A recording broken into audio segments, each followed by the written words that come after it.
golf is a game that's been around for hundreds of years.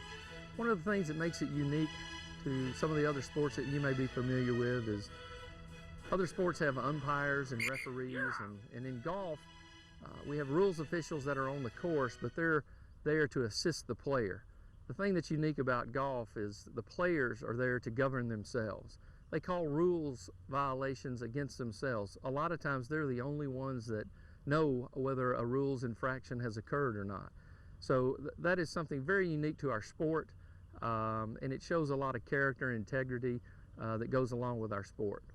One of the rules that we're going to talk about today is the unplayable lie rule, Rule 28 in the rule book.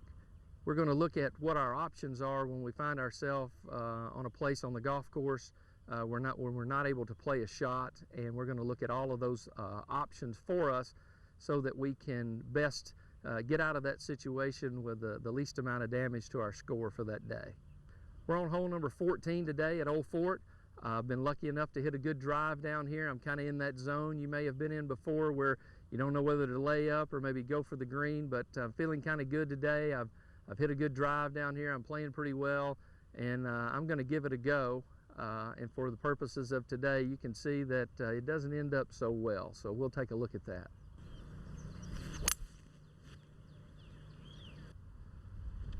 Well, as you're going to be able to see here just shortly, I have hit it right where I didn't want to. I felt better than maybe I should have, but I found myself in an unplayable lie position. We're going to take a look at that and see what our options are and see how I can best get out of here.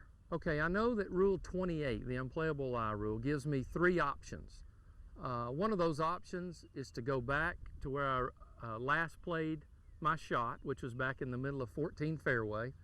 Or my second option is to be able to take 2 club lengths from where the ball lie, no closer to the hole. And the third option is keeping the point where the ball lie between myself and between it and the hole, and I can go back on a line as far as I would like.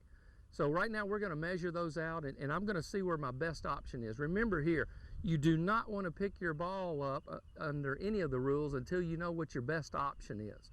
Obviously here I'm not going to be able to play it, but I still kind of want to leave it there until I know what my options are. So I'm going to take a tee and I'm going to mark the spot of my ball. Then I can use any club in my bag, and I'm going to, in this case, use my driver because it's the longest. So I'm going to measure 1 club length. I'm going to measure 2 club lengths. And then I'm going to mark this spot, and then I'm going to go the opposite direction and do the same thing. It's 1 club length, 2 club lengths. I'm going to mark my spot. I'm also going to go backwards 2 club lengths and mark that spot, and that gives me my area of which I can drop the golf ball. And now basically I have this whole semicircle to be able to decide if that's the best option for me to drop my golf ball. And as you can see, by coming in this semicircle, I can get either back here and have a flat line, be able to hit, or I can come this way and actually not even have to interfere with this rock at all and have a pretty clear shot to the hole. My third option is to take this point and keep it straight between the point where the ball lie and the hole and go back as far as I want. In this case, I can go back some 15, 20 yards and get on to some good grass and be able to play the shot maybe more easily than I could from the wood chips or the mulch. Only problem here is you can still see the tree is still between myself and the flag, and if I have to play around, I'm actually bringing the bunkers into play. So for me, I think my best option is going to be take my 2 club lengths to the left over here and drop it in the mulch, of which I can move loose impediments as long as I'm not moving anything that's going to move my ball, which I haven't dropped yet. So I might move those loose impediments, and I'm going to drop right here, and I've got a wide open shot. And for me, I think this is my best option. I'm going to take my ball, I'm going to go ahead and pick it up, and I am allowed by the rules to wipe it off. So I'm going to clean it before I drop it. Now I've cleaned my ball. I can go over here and I'm going to drop it in an area that I've moved as much loose impediment as I think I can, because I don't want to do that after I drop my ball. It's because I don't want my ball to move. Arm length, shoulder height. I drop my golf ball. As long as it doesn't bounce closer to the hole than where the original ball lie, even though it may bounce forward, as long as it's not more forward than where the original ball lie, or rolls more than 2 club lengths from where it struck the ground, my golf ball is in play now. If you see, I moved some loose impediments, but maybe I didn't move quite enough, so I'm going to try to move a couple more to play my shot. I got to be really careful here that nothing moves the ball. Like I've got one little piece on this side that if I tried to move that and my ball moved, that would be another penalty, so I'm going to leave that one alone.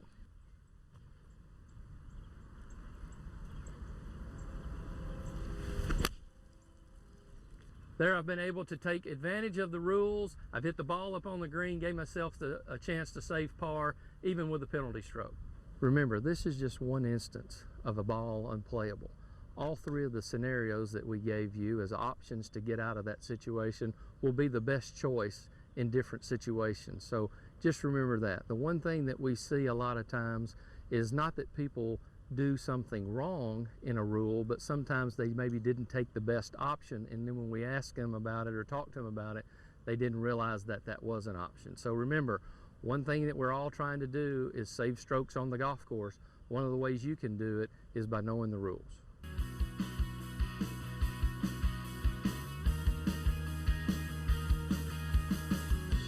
Today we're going to talk a little bit about golf course maintenance and the player's role in helping keep the golf course in great condition. Unlike many other sports, when you play football, basketball, baseball, you simply show up and play. After the game is over, you leave, and you leave it to the work crew of the facility to actually take care of it. In golf, while we do have a large maintenance crew that does all the mowing and takes care of the course, it is another responsibility for the player to actually maintain it as well. Today I'm going to show you a couple of things. The first one is how to properly repair a ball mark and how to put sand in a divot properly. You can see here I've hit the green and left an indentation, which is a ball mark. If we don't repair that, it's simply going to turn brown, disfigured, and cause putting to not be as smooth.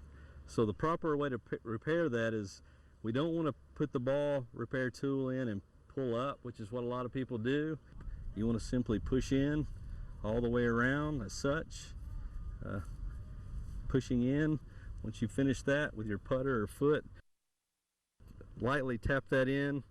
It's going to repair it where the next guy has a good putting condition. As you can see here, we've hit a shot out of the fairway and left a pretty good sized divot. As most places in the South, we have Bermuda fairways, and unlike bent grass, which is what you see a lot on tour up north in a lot of the northern areas, we do not want to replace the grass back into this divot. The best way to repair it is pretty simple. What we want to do is take our foot and kick the divot in all the way around from all sides, and then we want to take sand, which we have on all of our golf carts and pull carts, and we want to fill that divot with sand. Again, take your foot, smooth that area out. Now that grass is going to grow back. 5 days from now, we'll never even tell that divot was made. What you want to do is always leave the golf hole similar to the way it was when you found it. Repairing all ball marks, replacing divots, and raking bunkers is essential in keeping a golf course in great condition.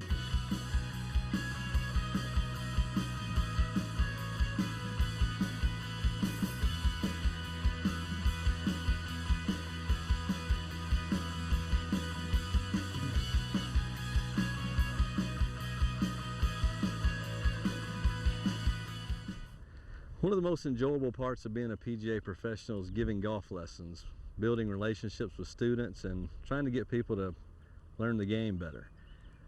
Today we're going to talk about a different aspect of that, one we don't talk about a lot, one we don't touch on a lot, and that's course management. A lot of times people think instruction is simply swing mechanics, chipping and putting, but teaching the game goes way beyond that. Today we're going to go out on the course and go over a few scenarios where course management can help you become a better player. Wait a minute, not a smart play. It's about to do something really silly. I'm here at Old Fort Golf Club, hole number 15, 400-yard par 4, and I've hit a horrible tee shot. This happens a lot. We see it every day at the golf course. all skill levels. Even the best players hit bad shots. The person's 290 yards from the green to on this straightaway par 4. As you can see behind me here, we've got bunkers, fairway bunker that's about 100 yards from the green, also a greenside bunker. So hitting a fairway wood from here would be pretty futile in that I can't get it to the green anyway. This is a situation where a lot of times people should use simple math. We use it every day in life, and it works at golf as well. Now, I'm going to pick a certain player out, and not a named player, just a player, an everyday guy that plays golf. His favorite shot is an 8-iron. He happens to hit his 8-iron 145 yards.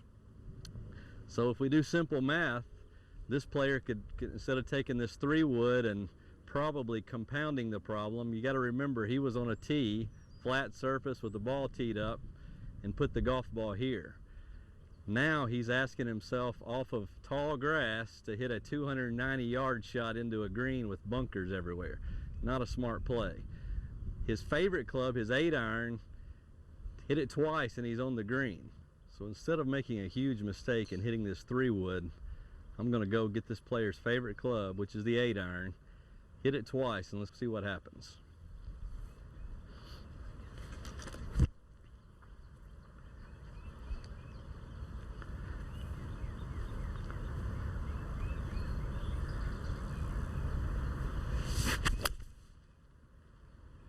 So what this player's done, he's basically given himself an opportunity to still make a par. He took birdie out of play from the tee shot. The tee shot totally took a 3 out of play on this par 4, but now by playing smartly, he's put himself in a position to still make a par, bogey at worst, because now he's hitting his favorite club, his 8-iron again. He's put it at 145 yards again from the green. Perfect distance for him. He loves it. He feels comfortable with the shot.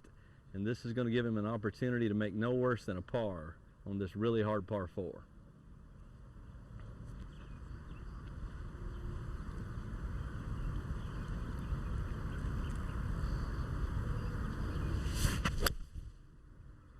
By playing smartly, this player has a 16-17 footer for par rather than playing a 3rd or 4th shot out of one of these bunkers. So the worst score you're ever going to make from here is a bogey. Hopefully we'll make this putt and make a par and steal one from the golf course.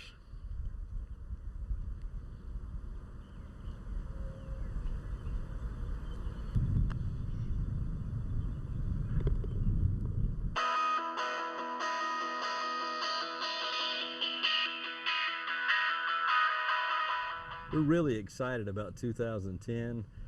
The golf season started off great for us already. The weather's cooperated. The Bermuda's out earlier than normal. We've already done our spring aerification and it's healed up great.